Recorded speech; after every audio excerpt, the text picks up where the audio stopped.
અરે રાજુ, હવે ખેતરને વાડ કરાવવી જ પડશે. ઢોર અંદર આવી જાય છે. હા બાપુ, પણ કેટલો તાર લાગશે? મને તો ખબર નથી. ચાલ, વાડ કરનારને બોલાવીએ. કેમ રમેશભાઈ, શું કામ છે? મારે ખેતરને ચારે બાજુ વાડ કરાવવી છે, પણ ખેતરનું માપ ખબર નથી. રમેશભાઈ, ચિંતા કરો નહીં, હું માપી લઉં છું.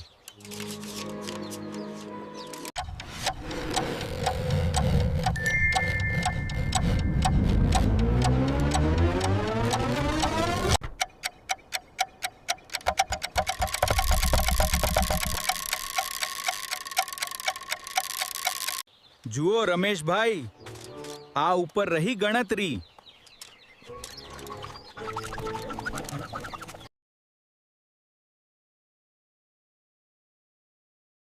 રમેશભાઈ, તમારા ખેતરની ચારે બાજુ શેઢાનું માપ 140 મીટર છે. હું મીટરના 50 રૂપિયા ભાવ લઉં છું. કુલ કેટલા રૂપિયા થાય? હા, પિતાજી, 14×5 એટલે કે 7,000 થાય.